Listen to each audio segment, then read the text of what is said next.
I know you've heard stories about me. That I'm a liar. A manipulator. That I poison people's minds. Well, let me tell you a different story. A true story. Meditation is a unique and powerful component when it comes to regulating our mental health.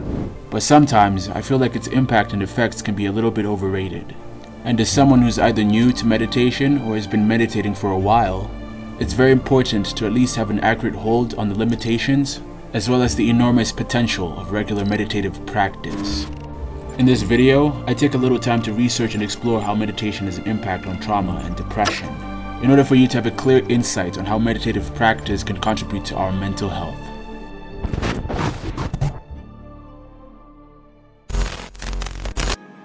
There once was a young woman who had been ostracized by her community, bullied by friends, abused by her family.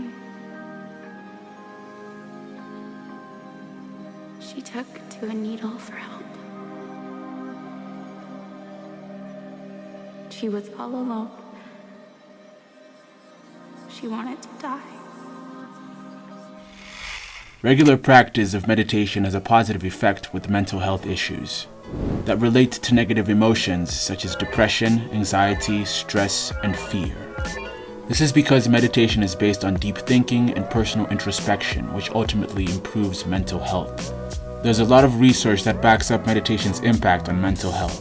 One of them is based on a review that was published in March 2014 in the journal JAMA Internal Medicine. The journal talks about how researchers reviewed more than 18,000 scientific studies that looked at the connection between meditation, depression, and anxiety. As a conclusion, the results showed that mindfulness meditation programs that were done over a period of 8 weeks had great evidence when it came down to the reduction of symptoms of depression and anxiety. Now, when it comes to less persistent emotions like fear and anger, there was an interesting study that was published in February 2016 in the journal Consciousness and Cognition that talked about how meditation can help when it comes to coping with anger. Through this study, researchers examined 15 people who were brand new to meditation and 12 others who were already experienced. To go through the process more smoothly, the participants were asked to relive experiences that made them angry. The 15 participants that had never practiced meditation experienced an increase in heart rate, blood pressure, and breathing rate. But those who had experience in the practice did not have much of a physical reaction. What's even more interesting is that those who had never meditated before did so for 20 minutes. When they were asked to go through the anger-inducing component of the experiment, they had much less of a physical response.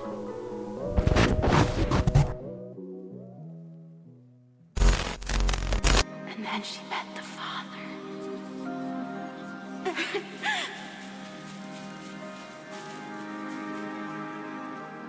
He gave her hope and confidence. The Father showed her how special she was. She was full of love and life. He gave her a new family, one that accepted her just as she was. The young woman no longer wished to die. She had been given purpose. There are a lot of studies that showcase how the practice of mindfulness and movement-based meditation like yoga has a positive impact when it comes to the prevention of a depression relapse, although the percentage rate is 43 to 34, according to an article from American Psychological Association. Despite how it may be a little low, it's still worth taking note of, considering how depression is one of the most persistent mental illnesses in the world, and how up to 80% of people who experience a major depressive episode may relapse. However, there's still progressive research that points out that the intervention appears to help prevent relapse by altering thought patterns without side effects, and this is done by mindfulness-based cognitive therapy. There's a lot of positive reviews on how MBCT helps prevent depression recurrence as effectively as maintenance antidepressants medication do, according to the American Psychological Association article. There was a study that was also found on how MBCT had a larger effect on people with histories of more severe childhood abuse. In hindsight, this means that it was more impactful on people who were associated with having a greater risk of relapse than regular participants. The reason why MBCT has a powerful impact on depression in general, how it emphasizes cultivating awareness and acceptance of the present moment, and to also harness ruminating and mind wandering, which both should be implicated when it comes to dealing with depression, as mentioned by Professor Stephen Hoffman, who studies anxiety and related disorders.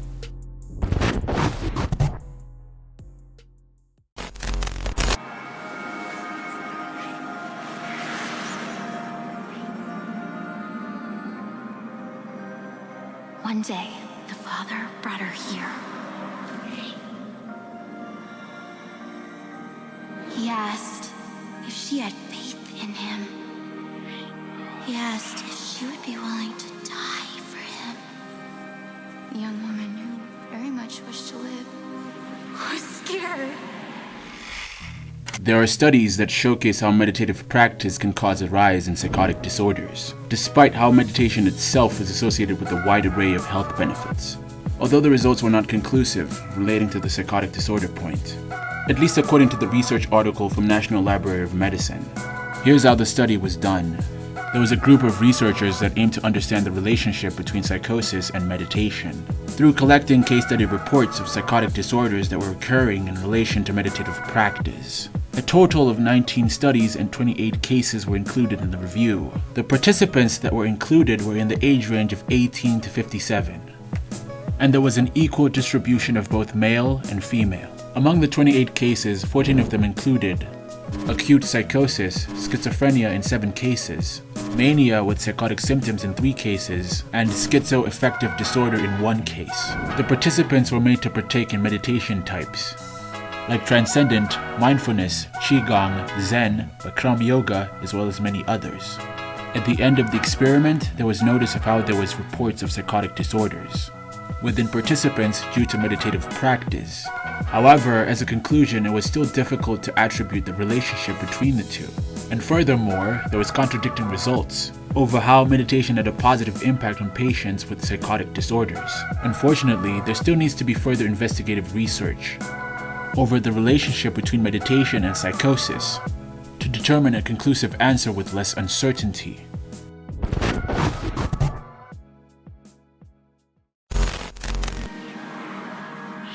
The Father told her this was her test. He would have faith in her if she had faith in him. So she closed her eyes and left. Given how meditation is a contemplative experience, it's 100% possible to unlock and experience repressed memories through consistent meditative practice. Mindfulness meditation is meant to help experience our thoughts without having to filter them. This helps the mind to circle all the elements of our thought process. An article from patcarrington.com that was contributed by Dr. Patricia Carrington mentions how at certain times meditators may experience a string of memories drifting through their minds during meditation. This goes for both repressed memories that go far back to when they were children, that carried a strong sense of happiness and joy, as well as the ones that caused discomfort and pain. However, irrespective of how these memories may have impacted your life, their hold loosens over time as you constantly engage with meditation and mindfulness practice. What I find interesting about meditation from the article is how it talks about how memories that emerge during meditation are often sensed as unusually vivid for the meditator. For them, this may seem like they're reliving the exact memories that they were exposed to rather than simply remembering them. In hindsight, this means the meditator can almost smell the scent, taste of food, feel the touch on skin, see the remote details of the memory that they experienced.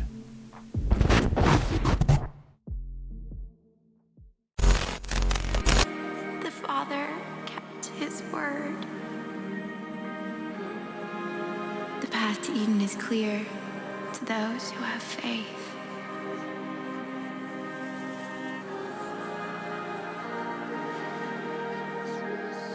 Walk the path.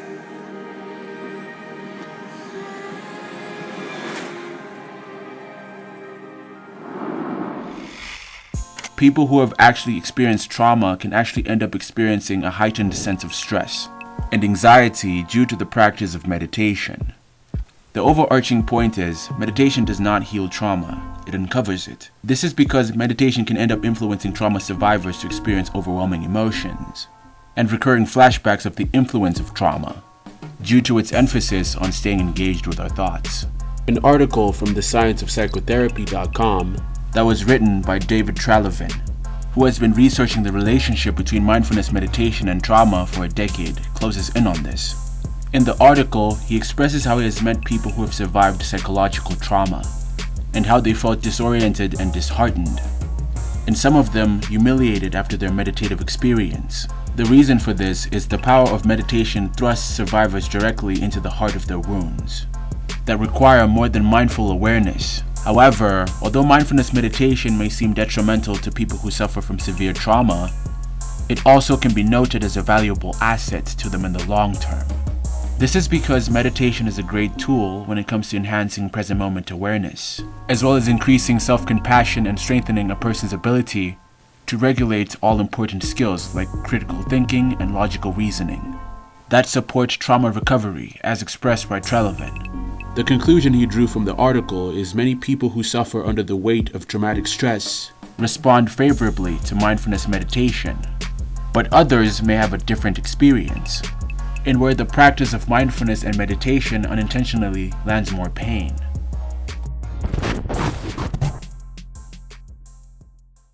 You must have faith. Let go.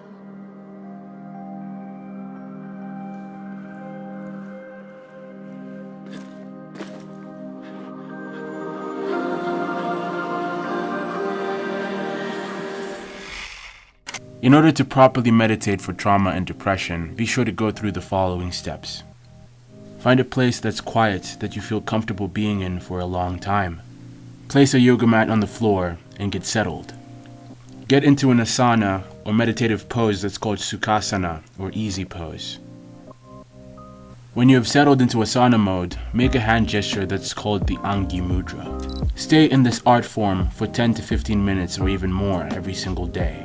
If you experience anything unusual like overwhelming emotions, flashbacks, or repressed memories, be sure to stop if it's too much, but always make sure that you record every experience in your journal.